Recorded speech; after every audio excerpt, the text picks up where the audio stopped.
परम पूज्य गुरुदेव परम वंदनीय माता जी की दिव्य उपस्थिति को साक्षी मानते हुए माँ गायत्री के महामंत्र के साथ मैं अपनी बात को आरंभ करना चाहता हूँ।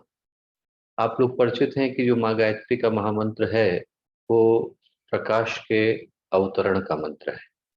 और आज की जो परिस्थितियां हैं जहाँ पर सर्वत्र एक अजब से तरह का अंधकार और अंधेरा छाया हुआ है, इन परिस्थितियों में प्रकाश का अवतरण आवश्यक हो गया है, अनिवार्य हो गया है। वैसे भी देखा जाए तो इस संसार में जहाँ कहीं भी अंधेरा है, उस अंधेरे के साम्राज्य को समाप्त कर पाने की सामर्थ्य सिर्फ उजाले में है, प्रकाश के अंदर है, आलोक के अंदर है। सूरज उगता है तभी रात का अंधेरा समाप्त हो पाता है। जहाँ पर सूरज नहीं उगता, उत्तरी ध्रुव चले जाएं, दक्षिणी ध्रुव चले जाएं, तो वहां पर 6-6 महीने का दिन चलता रहता है, 6-6 महीने की रातें चलती रहती हैं। उन रातों का अंत होता ही तब है जब भगवान सूर्य की लालिमा उनके क्षितिज के ऊपर आकर के बिखेरी जाती है, तब उस रात के अंधेरे का अंत हो पाता है। और जो अंधेरा है उसकी अपनी कुछ खासियतें हैं, उसकी अपनी कुछ विशेषताएं। अंधेरा होता है तो सिर्फ इतना नहीं होता कि व्यक्ति को दिखाई नहीं पड़ता, बल्कि अंधेरे के होने के साथ साथ भय, भूल, भ्रांति ये भी जन्म लेते हैं। अंधेरा हो तो व्यक्ति को दिशा का बोध नहीं होता। व्यक्ति यहाँ से उठेगा, दरवाजे से टकरा जाएगा, वहां से निकला खिड़की से टकरा जाएगा, सड़क पर चलते पत्थर से टकरा जाएगा, क्योंकि दिशा का बोध नहीं, जाना किधर है वो स्पष्ट नहीं। और यदि अंधेरा हो तो व्यक्ति को भय भी होता है। हिलती हुई रस्सी सांप नजर आती है, जरा सा पर्दा हिला तो भूत नजर आता है। और अंधेरे के साथ साथ अंधेरे के जो प्राणी हैं, निशाचर, वो भी बाहर निकल करके आते हैं। उल्लू है, चमगादड़ है, सांप है, बिच्छू है, भूत प्रेत पिशाच, जितने भी निशाचर प्राणी हैं, मायावी प्राणी, वो सब रात के अंधेरे में अपने साम्राज्य की स्थापना करते हैं। और जैसे ही भगवान सूर्य के प्रकाश की किरण आती है, वो सब तिरोहित हो जाते हैं। आज की परिस्थितियों में भी सब कुछ वैसा ही है। मनुष्य के चिंतन के ऊपर ऐसा अंधकार आकर के स्थापित हुआ है कि व्यक्ति जीवन की दिशा को भूल करके बैठा है। उन सारी चीजों को सत्य मान करके बैठा है जो सत्य है ही नहीं। जिन चीजों के पीछे मनुष्य अपने जीवन को और जीवन मूल्यों को और जीवन के सिद्धांतों और आदर्शों को, निष्ठा को बर्बाद करता है, वो चीजें किसी मूल्य की कभी थी नहीं, आज भी नहीं है और कभी होने भी वाली नहीं है। पर व्यक्ति उनके लिए अपने जीवन को भी तबाह करता है, भय से भी गुजरता है। एक अजब तरह का आतंक और एक अजब तरह की आक्रांतित मनस्थिति आज के दिनों में हर एक के ऊपर छाई हुई है, आप महसूस कर सकते हैं। और जो अंधेरे के प्राणी हैं और उस तरह की मानसिकता वाले प्राणी हैं, वो आज के समय के अंधकार के राजा बने हुए दिखाई पड़ते हैं। और इन परिस्थितियों का अंत सिर्फ एक ही चीज से संभव है, उसका नाम है प्रकाश। आज के समय की समस्याओं का कारण क्या है? अंधकार। मनुष्य की सोच की विकृति का कारण क्या है? अंधकार। मनुष्य की भावनाओं के अंदर प्रदूषण का कारण क्या है? अंधकार। जो इंसान डरा डरा घूमता है उसका कारण क्या है? अंधकार। इन सारी चीजों का कारण क्या है? अंधकार। और इनको तोड़ने का जो आधार है उसका नाम है प्रकाश। इस सारी व्यवस्था को बदल पाने की सामर्थ्य माँ गायत्री के उस प्रकाश के अंदर है, आलोक के अंदर है, जो सिर्फ बाहर उजाला नहीं करती, बल्कि मनुष्य के चित्त के अंदर, व्यक्तित्व के अंदर भी प्रकाश को स्थापित करती है। और उस प्रकाश को मनुष्य के व्यक्तित्व के अंदर स्थापित करने वाली जो शक्ति है उसका नाम है गुरु। गुरु सिर्फ शक्ति को लेकर के नहीं आते। जैसे भगवान सूर्य का प्रकाश आता है तो भगवान सूर्य के प्रकाश को हम तक पहुंचाने के लिए वायुमंडल जिम्मेवार होता है। यदि जो धरती के बाहर का वायुमंडल है वो प्रकाश की किरणों को वहीं से छितरा दे, तो अंदर कोई प्रकाश प्रवेश नहीं कर पाएगा। उनको पहुंचाने की जो सामर्थ्य है वो गुरु के माध्यम से होती है। एक कबीरदास जी ने बड़ा प्यारा दोहा लिखा है। उनने लिखा है, कुमति कीच चेला भरा, कि चेले के मन में तो कुमति का कीचड़ भरा हुआ है। न जाने कौन कौन से जन्म के कुसंस्कार भरे हैं। कुमति कीच चेला भरा, गुरु ज्ञान जल धोए। गुरु ज्ञान के जल से उस कीचड़ को धो डालते हैं। कुमति की चेला भरा, गुरु ज्ञान जल धोए, जन्म जन्म का काचड़ा पल में डाले धोए। जन्म जन्म का जो कचड़ा है, 2 सेकंड लगते हैं गुरु को उसको साफ करने में। और आज का जो समय, जब मनुष्य के चित्त पर छाया अंधकार और अज्ञान, और उसके कारण विस्मृत हुई जीवन की उद्देश्य की सारी राहें, मनुष्य को आज एक भय, भ्रम और भटकाव के मार्ग पर ला करके खड़ा कर चुकी हैं। ऐसे में माँ गायत्री का प्रकाश न केवल समस्या का समाधान है, बल्कि विभूति वानों के जागरण का आधार भी है। और उस आधार को संपन्न बनाने के लिए जो शक्ति हम सब के लिए सौभाग्य के केंद्र के रूप में प्रतिष्ठित हैं, उनका नाम गुरुदेव और माता जी हैं। उन्हीं से आज्ञा लेते हुए इस भाव के साथ कि ये जो गुरु पूर्णिमा का पावन पर्व आ रहा है, वो हमारे सबके जीवन में एक नवीन आलोक, नई संभावनाएं, नूतन दिशा को देने का माध्यम बने, कारण बने, और हमारे जीवन की दिशा उज्जवल, आलोकित, प्रकाशित हो सके। इस भाव के साथ एक बार माँ गायत्री का महामंत्र साथ साथ। ॐ भूर्भुवः स्वः तत्सवितुर्वरेण्यं भर्गो देवस्य धीमहि धियो यो नः प्रचोदयात्।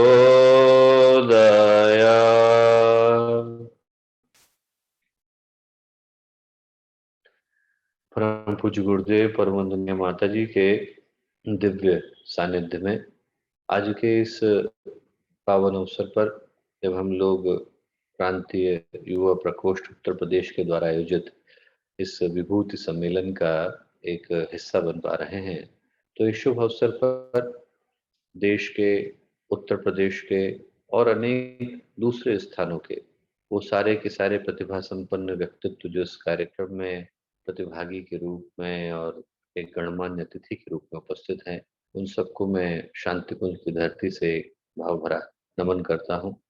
और वो सभी कार्यकर्तागण जो विभिन्न स्थानों से आज की इस परिचर्चा का हिस्सा बन रहे हैं, उन सबको भी शांति कुंज की धरती से एक भाव भरा नमन। प्यारे भाइयों और बहनों और प्यारे मित्रों, शुरू करूं तो उसके साथ साथ एक छोटी सी कथा मुझे पुराणों की स्मरण आती है, वो सुना करके बात को आरंभ करना चाहता हूँ। और वो जो कथा है वो रामायण की है। रामायण में एक राक्षसी की कहानी आती है, सुनी आपने भी होगी। उस राक्षसी का नाम था सुरसा। सुरसा की कहानी ऐसी है कि जब हनुमान जी समुद्र को लांग कर निकले लंका को जाने के लिए, तो सुरसा अपना मुंह फैला करके खड़ी हो गई। उसने हनुमान जी से कहा कि आप कहाँ जा रहे हो साहब, आपको हमारे मुंह में घुसना पड़ेगा। हनुमान जी ने कहा कि बहन जी किसी और दिन आ जाएंगे, आज तो बहुत व्यस्तता है। उन्होंने कहा नहीं नहीं, अभी आना पड़ेगा। तो हनुमान जी ने अपना आकार बड़ा करना शुरू करा, और जैसे जैसे हनुमान जी अपने आकार को बड़ा करते गए, वैसे वैसे सुरसा मुंह फैलाती चली गई।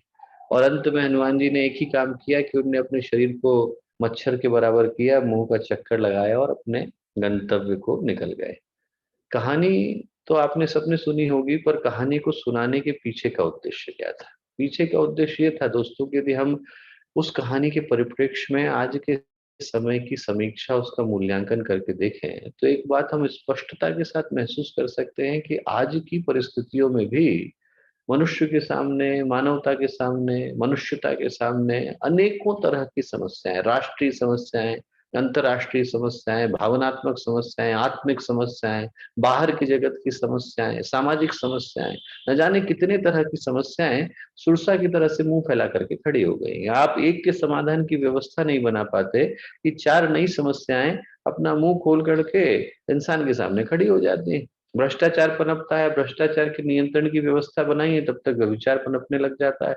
आप व्यभिचार के ऊपर अंकुश लगाने की कोई व्यवस्था बनाई है कि अलगाववाद पनपने लग जाता है, हिंसा है, विग्रह है, न जाने कितने तरह की समस्याएं हैं, और उनकी सूची लंबी की लंबी होती चली जाती है, उनका कोई अंत दिखाई नहीं पड़ता। और उस लंबी सूची को गिनाना आज का उद्देश्य नहीं है, पर जब आप जैसे विभूतिवानों से मैं बात कर रहा हूँ, तो उस कारण को गिनाना, उन समस्याओं को गिनाने के पीछे का उद्देश्य इन समस्याओं का जो मूल है, जहां पर आधार है, जहां पर इन समस्याओं का जो कारण है वो विद्यमान है, जहां पर वो प्रतिष्ठित है, उसके निराकरण की व्यवस्था को खोजना है। क्योंकि यदि हम ध्यान से देखें तो समस्याएं बाहर के जगत में है, वातावरण विषाक्त है, लोगों की सोच जो है भ्रमित हो गई है, पर उन सारी समस्याओं की जो जड़ें हैं वो मनुष्य के अंतःकरण के अंदर विद्यमान है। बाहर तो विश्व वृक्ष के पत्ते हैं, पर जो इनकी जड़ें हैं, जो इनका मूल है, वो इंसान की सोच के अंदर, भावनाओं के अंदर, आस्थाओं के अंदर, मान्यताओं के अंदर, उन सब के अंदर एक दूषित और विकृत जीवन शैली और चिंतन शैली के रूप में आकर के विद्यमान हो गया है। और उसका जो हम लोगों को प्रभाव दिखाई पड़ता है, वो किस रूप में दिखाई पड़ता है? वो इस रूप में दिखाई पड़ता है कि आज समाज का जो प्रवाह है, और जो समाज की दिशा है, और जो समाज के मानक हैं, और जो समाज के मानदंड हैं, जिनको हम बेंचमार्क कह करके पुकारते हैं, जिनको हम क्राइटेरिया कह करके पुकारते हैं, जिनको हम प्रिंसिपल्स कह करके पुकारते हैं, जिनके ऊपर एक समाज का भवन खड़ा होता है, उन सब की दिशा इस कदर विकृत हो गई है कि आदमी गलत पथ पर चलने में संकोच नहीं करता, बल्कि गर्व को महसूस करता है। एक समय था कि जब व्यक्ति अच्छाई करता था तो छाती ठोक करके करता था, और बुराई करता था तो मुंह छुपा के करता था। घर में कोई सिगरेट पीता है तो घर में किसी को पता न चल जाए, छुपा करके पीता था, पता न चल जाए। आज व्यक्ति बुरा काम करता है तो छाती ठोक करके करता है, और अच्छा करता है तो मुंह छुपा करके जाता है। बुरा काम करना है, व्यसनों में उलझना है, तो आदमी को कोई दिक्कत नहीं है, 10 को पता चले, 100 को पता चले, मैं सबको बताता हूँ कि मेरे अंदर कौन कौन सी बुराई है। पर यदि आदमी को भगवान के मंदिर में जाना है तो आदमी मुंह छुपा के जाता है, किसी को पता न चल जाए। साहब, पुरातन पंथी लोग हैं, लोग दकियानूस नहीं है। देखिए तो साहब, समाज का प्रवाह कैसा हो गया है। समाज का प्रवाह ऐसा हो गया है कि आदमी को गलत करने में संकोच नहीं है। एक समय था कि व्यक्ति सादगी को, सज्जनता को, ईमानदारी को बड़े गर्व के साथ देखता था कि हमारे परिवार में एक ऐसा व्यक्तित्व है जो ईमानदारी का पालन करता है, कर्तव्य परायणता का पालन करता है। आज यदि व्यक्ति करे तो बाकी के लोग हे दृष्टि से देखते हैं। देखो साहब, ये जमाने के साथ चलना नहीं सीख पाए, अभी प्रैक्टिकल नहीं हो पाए। आप देखो इनसे, ये अभी भी ईमानदारी की बातें कर रहे हैं। अब जमाना वैसा नहीं है साहब। आप जो ईमानदारी की बातें कर रहे हो, ये सब बातें आज के समय में नहीं चलती, लोग सिखाने के लिए आ जाते हैं। आप बड़े शहरों में जाओ, आपको यदि बड़ी पार्टी करनी है, कोई आपको अपने बिजनेस की नेटवर्किंग करनी है, और आपने वहां पर लोगों को नशा नहीं कराया, शराब नहीं पिलाई, लोग बात करना बंद कर देते हैं, बॉस आना बंद कर देते हैं, दोस्त जो है बंद कर देते हैं। ये क्या है? आधुनिक समाज का हुक्का पानी बंद करने के समान है। मैं नहीं कहता कि हर जगह पर ऐसी घटनाएं घटती हैं, बहुत सारे लोग अच्छे हैं, बहुत सारे लोगों के मन की सोच अच्छी है, पर मैं ये कहता हूँ कि एक बड़े हिस्से का जो प्रवाह है वो इस कदर विकृत हो चला है कि आदमी गलत को करने में शान समझता है, और अच्छे को करने में अपमान समझता है। आज के समय की जो विडंबना है वो ये है दोस्तों, की जो पीयर प्रेशर है, जिसका नाम मैंने अभी लिया, ये जो आसपास के लोगों का प्रवाह है, और वो इस कदर मजबूत हो गया है कि उस पीयर प्रेशर के कारण अच्छे से अच्छा व्यक्ति भी बुरे से बुरा करने में संकोच नहीं करता है। आदमी गलत कर बैठता है, उसको लगता है कि साहब इस तरफ जमाना चल रहा है तो हमको भी चलने की आवश्यकता है।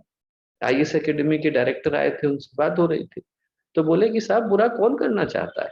बोले जो लोग अपने जीवन के 3-5 मजबूत वर्ष लगा करके आईएएस ऑफिसर बनते हैं, उनने अपने जीवन की सारी ऊर्जा उसी को बनाने में लगाई है, और एक प्रतिष्ठित संस्थान के प्रतिष्ठित केंद्र में आकर एक एक वर्ष की ट्रेनिंग को ले रहे हैं, उनके मन में भाव थोड़ी होता है कि भ्रष्टाचार करेंगे। बोले वो व्यक्ति मन में अच्छी योजनाओं को लेकर के समाज में जाते हैं, अच्छा करेंगे, देश को ऊपर ले जाएंगे, राष्ट्र का विकास करेंगे, समाज के लिए कुछ अच्छा करेंगे। पर बोले जैसे ही मटमैले पानी में उनके कदम पड़ते हैं, और जैसे ही वो काजल की कोठरी में जाते हैं, तो काले होकर के ही लौटते हैं। आदमी के लिए उस प्रवाह में अपने अंतःकरण को सुरक्षित रख पाना मुश्किल हो जाता है। समाज इस कदर खराब चला गया है, इस कदर खराब चला गया है कि आप सोच करके देखें कि आज की तारीख में समाज आपकी सफलता का पैमाना मानता क्या है? आपको ये बताना है कि आप सफल हैं, इसकी परिभाषा कैसे तय होती है? इसकी परिभाषा इससे तय नहीं होती है कि आपने क्या किया। इसकी परिभाषा इससे तय होती है कि औरों की तुलना में आपने क्या किया। प्रगति का अर्थ हम प्रतिद्वंदिता से लेते हैं, we take it from competition. हम लोग इस आधार पर लेते हैं कि हमारे पास चीजें हैं, उतना पर्याप्त नहीं है, औरों की तुलना में कितनी है।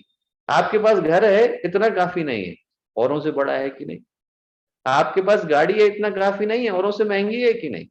आपके पास घड़ी है, इतना काफी नहीं है, औरों से बेहतर है कि नहीं। घर है तो मालाबार हिल में होना चाहिए, गाड़ी है तो फरारी होनी चाहिए, घड़ी है तो रोलेक्स होनी चाहिए। आदमी के पास पैसा है तो स्विस बैंक में होना चाहिए, नौकरी है तो यूएस में होनी चाहिए। क्या है? ये समाज के सर्टिफिकेट है जो समाज आपको देता है आपके मन के सुख और शांति के लिए। मजेदार बात है, शांति अंदर है, सर्टिफिकेट बाहर से मिल रहा है। आदमी की कैसी विडंबना आ गई है कि आदमी को हो सकता है कि आपको लगता हो कि हम तो 2 रोटी और दाल में सुख से रह लेंगे, हमें क्या टेंशन है। समाज कहेगा नहीं नहीं, 2 रोटी और दाल आपको खानी है तो अमेरिका में जाके खाओ, यहाँ नहीं खानी है आपको। यहाँ की 2 रोटी और दाल में क्या रखा है?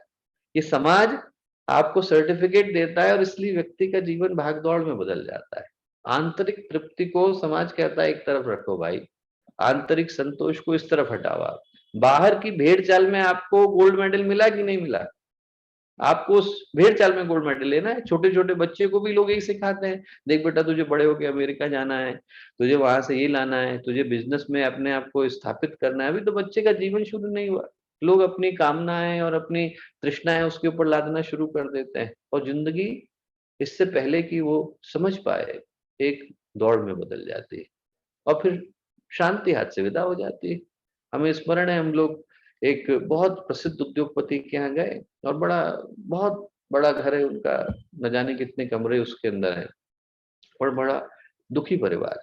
इतना दुखी परिवार कि उनके दो बच्चे, करोड़ों वो कमाते होंगे, दो बच्चे, उसमें से जो छोटी बच्ची थी वो उसी घर में रहती थी पर बात नहीं करती थी माता पिता से, और जो लड़का था उसको 24,000 हर हफ्ते भेजते हैं तब भी बात नहीं करता।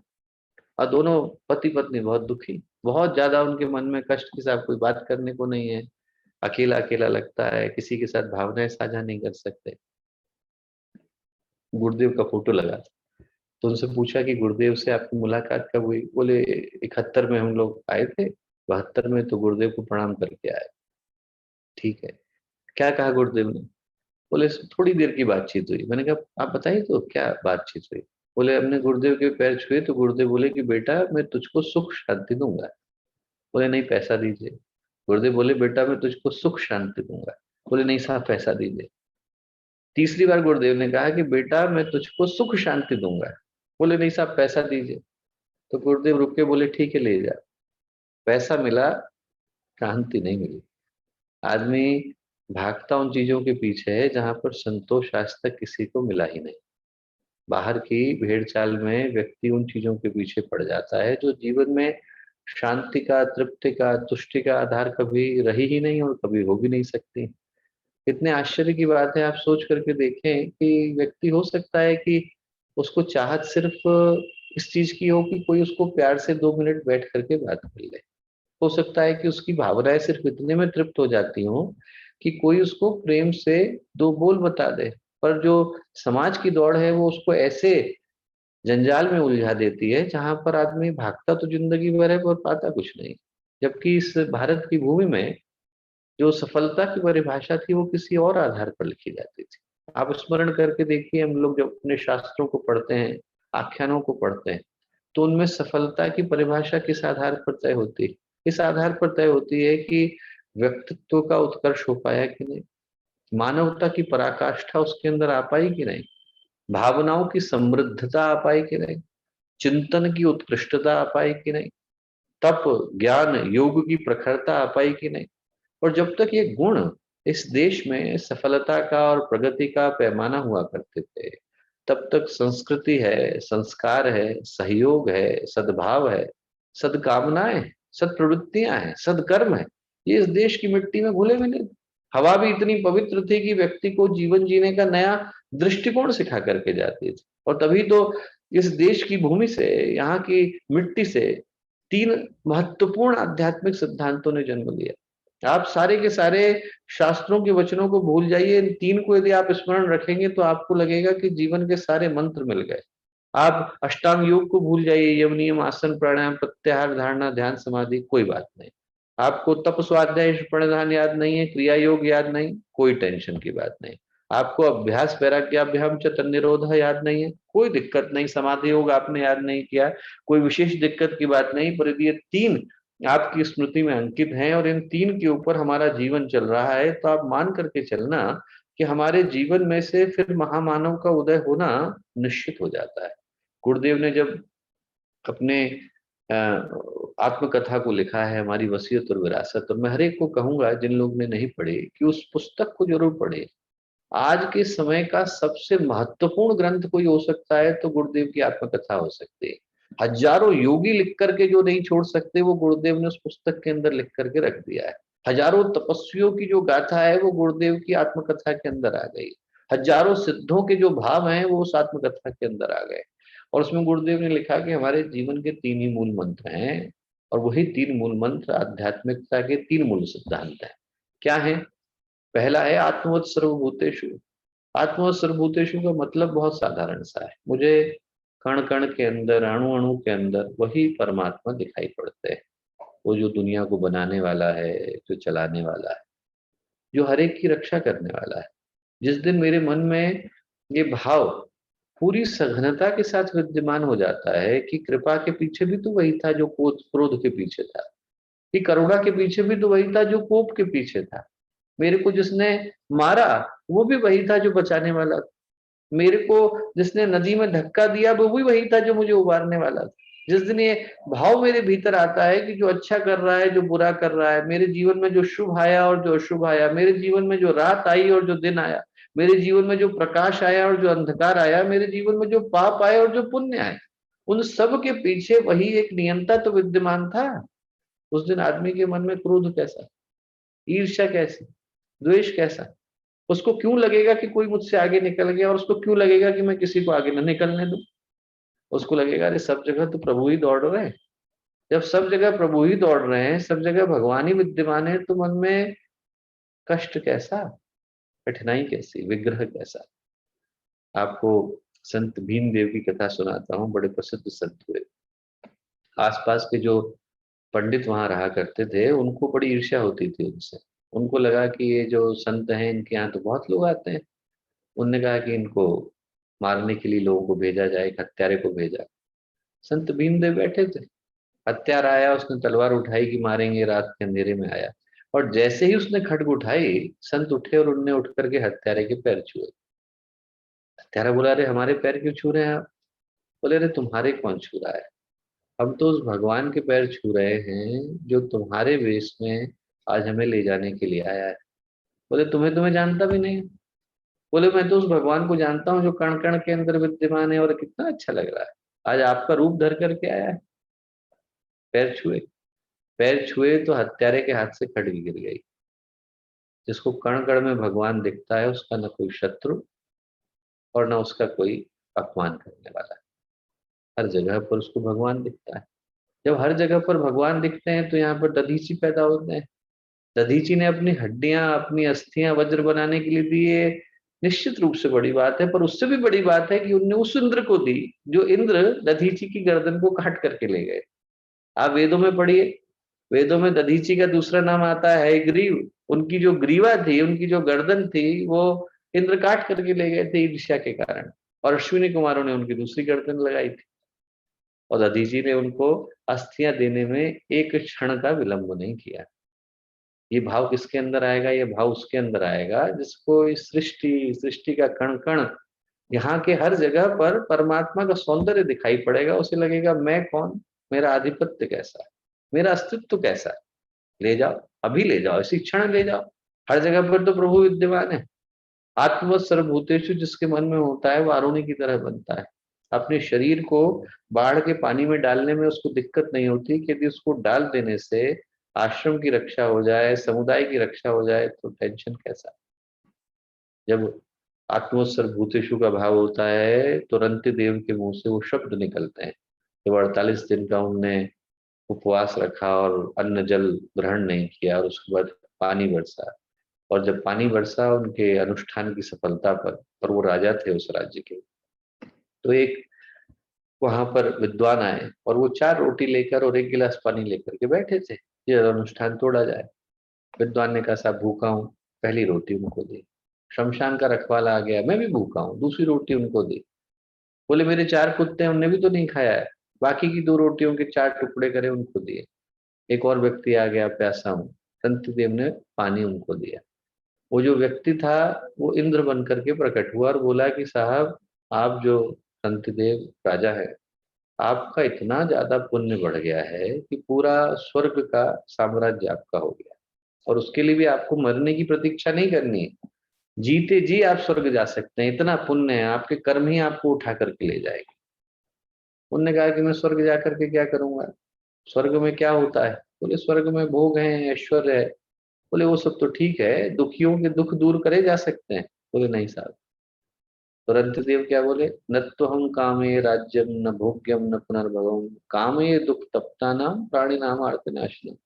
न मुझे स्वर्ग की कामना है, न भोग की कामना है, न पुनर्जन्म की कामना है।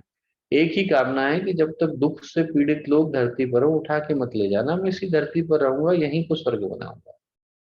ये शब्द चाहे वो रंति देव के मुंह से निकले हों, चाहे वो आरुणि का कर्म हो, चाहे वो दधीचि का बलिदान हो, और चाहे वो संत भीमदेव के हृदय से निकली हुई पुकार और अभिप्सा हो, ये उन्हीं के मुंह से निकल सकते हैं जिनके हृदय में भाव होता है आत्मोत्सर्ग भूतेषु।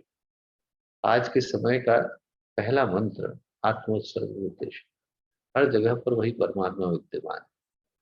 इस अंधकार को प्रकाश में बदल देने की सामर्थ्य उन्हीं परमात्मा के अंदर है, और बस उन्हीं से हम प्रार्थना करते हैं, हमारे अंदर आप, सबके अंदर आप, तो क्यों न संसार को स्वर्ग बना दिया जाए।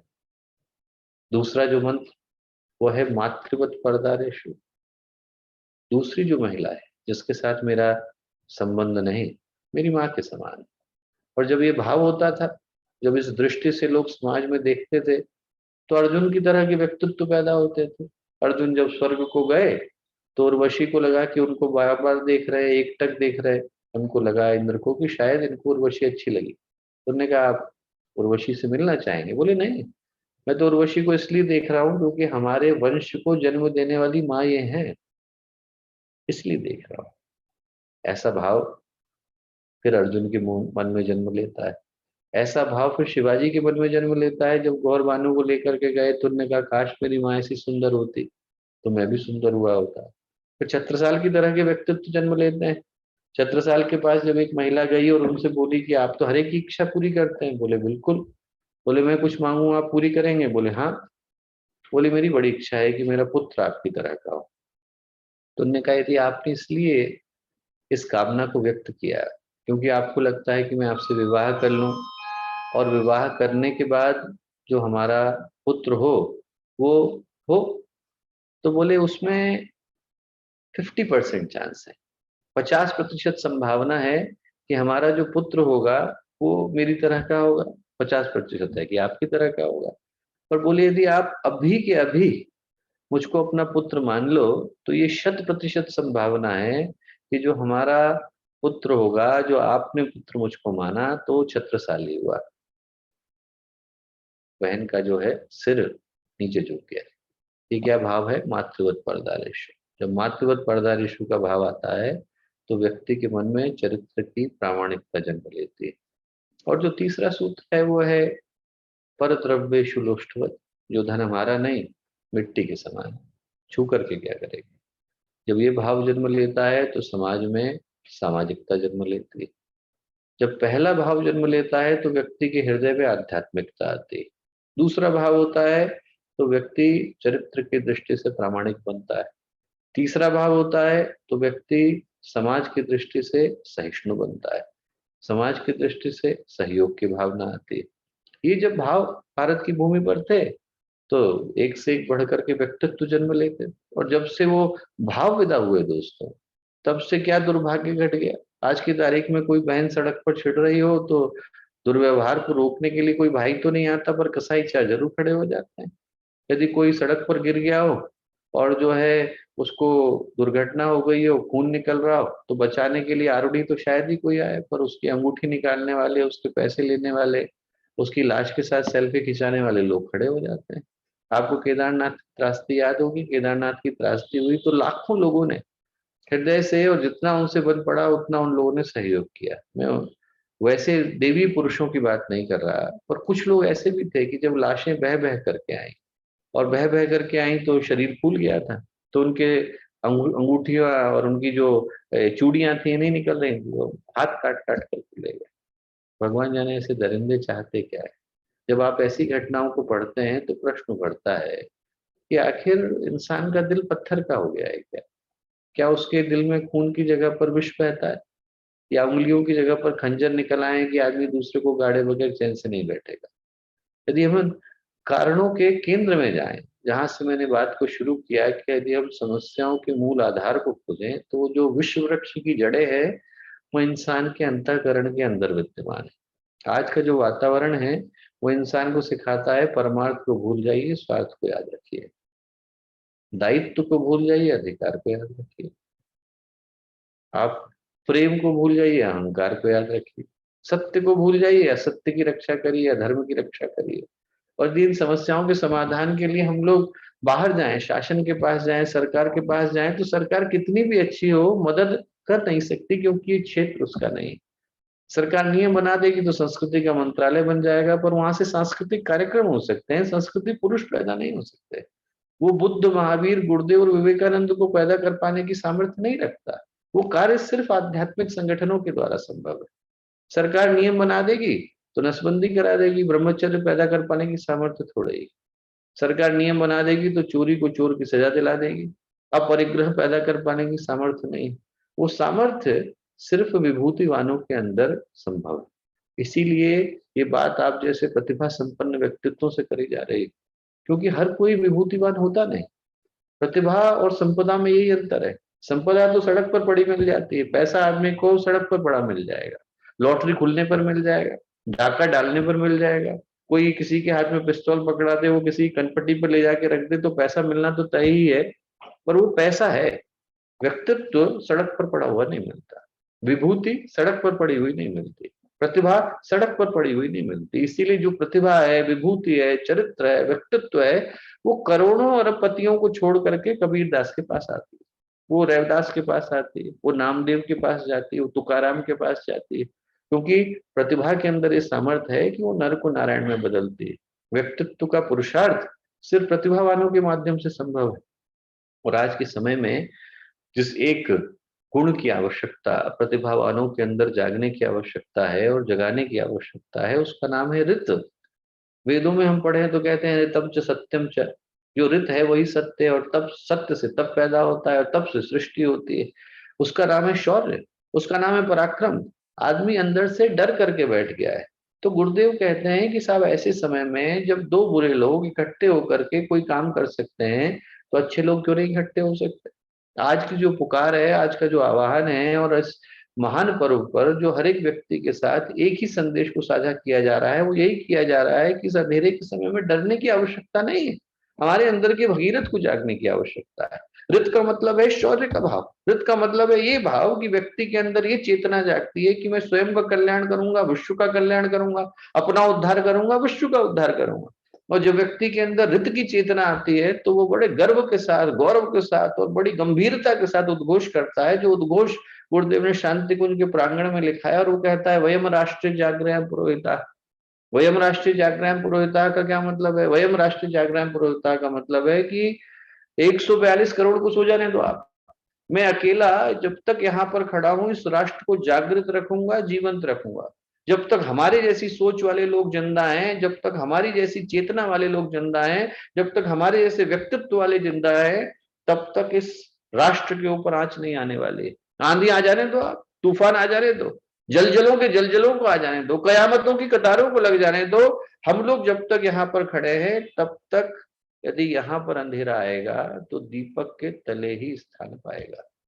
इस विश्व के उद्धार की गाथा इस जगह के समर्पण से लिखी जाने वाली है।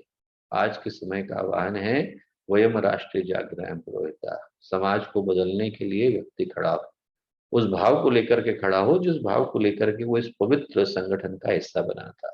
जो जागृतिवान है वो सब खड़े हो, अंदर की आवाज को सुने, गुरुदेव की आवाज को सुने, महाकाल की पुकार को सुने, माँ गायत्री के आह्वान को सुने, वंदनिया माता जी के समर्पण को सुने, हजारों लाखों कार्यकर्ताओं के समर्पण की पुकार को सुने, न जाने कितने लोगों के भावनात्मक बलिदान की कहानी को सुने, और ये सुनकर के याद करें कि हम लोग क्यों इस प्रवाह का हिस्सा बने थे, ताकि इस राष्ट्र को, संस्कृति को, समाज को इसके उल्टे हो चले प्रवाह को सीधा कर सके। और वो शौर्य व्यक्ति के अंदर जब जागता है तो वो समाज को सही दिशा दे करके जाता है। गुरु गोविंद सिंह की कहानी आप याद करिए। गुरु गोविंद सिंह की कहानी क्या है? गुरु गोविंद सिंह की कहानी यह है कि उनके दो बच्चे थे जिनको जिंदा चलवा दिया औरंगजेब ने। तीसरा जो बच्चा था वो युद्ध में मारा गया। चौथा बच्चा छोटा सा था, बहुत छोटा। वो भाग करके आया युद्ध के मैदान से।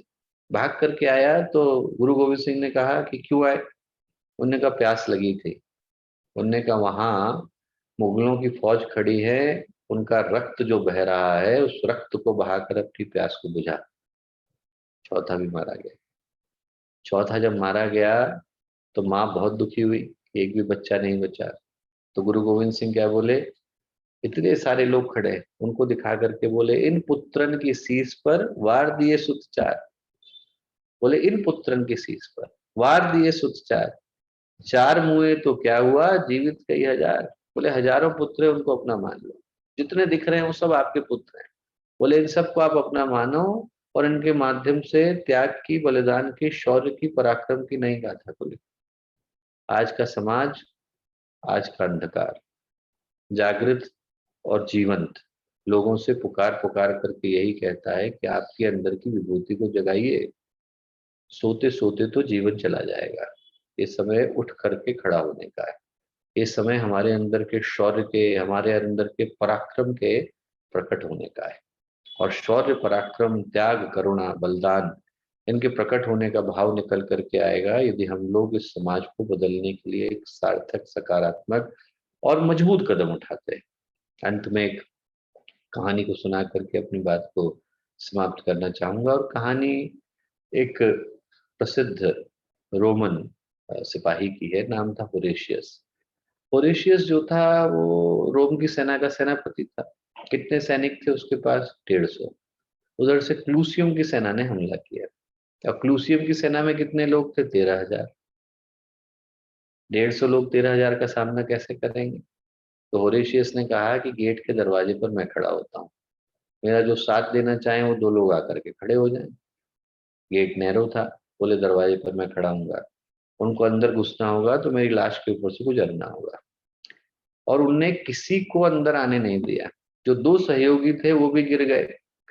वो गिर गए जब घायल होकर, तीर के तीर लगे हुए, और जब अंदर घायल होकर के गिरे तो मरने से पहले एक ने होरेशियस से प्रश्न पूछा कि इतने सारे तो भाग गए थे, हम भी भाग गए होते तो क्या दिक्कत थी, हम भी भाग गए होते, औरों की तरह से हमने भी छोड़ दिया होता किला, हम क्यों खड़े हैं, क्यों रोक करके रखा हुआ है इस प्रवाह को। जैसे आरुणि के मन में लगता है कि अरे और तो कोई नहीं आया, मैं क्यों बाढ़ में अपना जीवन दे रहा हूँ, और कोई तो नहीं आया, दधीची को लगता है कि मैं अपनी हड्डियां क्यों दे रहा हूँ।